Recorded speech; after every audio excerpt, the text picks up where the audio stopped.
നമസ്തേ പ്രിയമുള്ള പ്രേക്ഷകരെ, നമ്മുടെ ചർച്ച ചെയ്യുന്ന ജ്യോതിഷ വിഷയം നിങ്ങളുടെ നാളെ.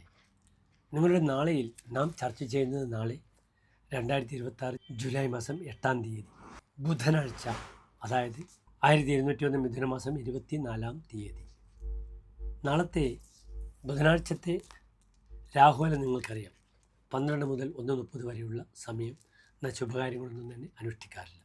നാളത്തെ സൂര്യോദയം തൃശ്ശൂർ കാലത്ത് 6:12, അസ്തമയം വൈകിട്ട് 6:47.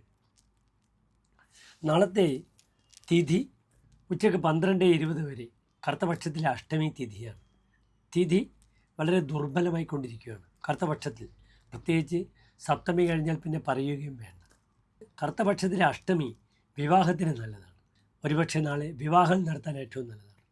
പെട്ടെന്ന് രജിസ്ട്രേഷനിൽ പോയി വിവാഹ രജിസ്ട്രേഷൻ നടത്താനൊക്കെ നാളത്തെ ദിനം ഏറ്റവും അനുകൂലമാണ്, ശുഭദിനമാണ്. രേവതി നക്ഷത്രമാണ്. നാളത്തെ നക്ഷത്രം രേവതിയാണ്. കറുത്തപക്ഷത്തിലെ അഷ്ടവിവാഹത്തിന് ഏറ്റവും നല്ലതാണ്. അതിനാൽ വിവാഹ വിഷയത്തിന് നാളത്തെ ദിനം നല്ലതാണ്.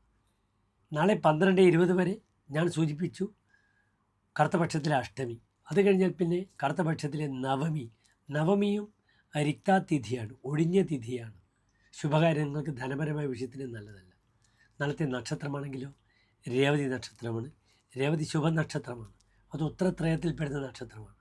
ഉത്രമത്തം ചിത്ര, ഉത്രാടം തിരുവോണം അവിട്ടം, ഉത്രട്ടാതി രേവതി അശ്വതി. അതിനാൽ ശുഭനക്ഷത്രമാണ് രേവതി. പക്ഷേ രേവതിക്കൊരു ഗണ്ഡാന്ത ദോഷമുണ്ട്. രേവതിയുടെ അവസാനത്തെ 15 നാഴിക നാം ശുഭകാര്യങ്ങൾക്കൊന്നും ഉപയോഗിക്കാറില്ല. അപ്രകാരം തന്നെ രേവതി നക്ഷത്രം വാങ്ങാനും കൊടുക്കാനും പാടില്ലാത്ത നക്ഷത്രമാണ്. ആദാതവ്യം എന്ന ദാതവ്യം തച്ഛേഷം വിരശ്യതി. വാങ്ങരുത്, കൊടുക്കരുത്, അതിൻ്റെ ബാക്കി പോലും നശിച്ചു പോകും. അങ്ങനെയുള്ള 6 നക്ഷത്രങ്ങളുണ്ട്.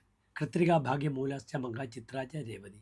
കൃത്രിക എന്ന് വെച്ചാൽ കാർത്തിക, ഭാഗ്യം എന്നാൽ ഉത്രം, മൂലം, പിന്നീട് മകം, ചിത്ര, രേവതി. ഈ നക്ഷത്രങ്ങൾ വാങ്ങാനും കൊടുക്കാനും പറ്റില്ല. അതിനാൽ നാളെ വാങ്ങൽ കൊടുക്കൽ കർമ്മങ്ങൾക്ക് അനുകൂലമല്ല. പക്ഷെ മറ്റ് പല കാര്യങ്ങൾക്കും, യാത്രാപരമായ തീരുമാനങ്ങൾക്കൊക്കെ തന്നെ എൻ്റെ പ്രിയപ്പെട്ട പ്രേക്ഷകർക്ക് നാളെ തീരുമാനങ്ങളെടുക്കാൻ കാലത്ത് 7:15 മുതൽ 8:15 വരെയുള്ള സമയം വളരെ ഉത്തമമാണ്. അതിനുശേഷം നിങ്ങൾക്ക് കാര്യങ്ങൾ നീക്കാം. 7:15 മുതൽ 8:15 വരെയുള്ള സമയം ഏറ്റവും അനുകൂലമായ ഒരു സമയമാണെന്നറിയുക. അവിടെ കർക്കിടക രാശിയാണ്. ഗുരു ശുക്രന്മാർ രാശിയിലുണ്ട്, 9-ൽ ചന്ദ്രനുമുണ്ട്. നാളത്തെ പ്രാർത്ഥന നിർബന്ധമായും കാലത്തിൻ്റെ പ്രിയമുള്ള പ്രേക്ഷകർ എന്ത് ചെയ്യണം? നരസിംഹസ്വാമി ക്ഷേത്രത്തിൽ പാനകം, തുളസിമാല, ഭാഗ്യസൂക്താർച്ചന വഴിപാട് ചെയ്യുക. അല്ലെങ്കിൽ കൃഷ്ണന് വെണ്ണ നിവേദ്യം, തുളസിമാല. വൈകിട്ട് 3:45 മുതൽ അശ്വതി നക്ഷത്രമാണ്. അപ്പോൾ അശ്വതി നക്ഷത്രത്തിൻ്റെ അധിപനായ ഗ്രഹം കേതുവാണ്. കേതു എന്നാൽ രാഹുവിൻ്റെ വാലാകുന്നു, അശ്വതി മകം മൂലം. അതിനാൽ നാഗക്ഷേത്ര ദർശനം, ഓം രാഘവേ നമഃ, ഓം കേതവേ നമഃ.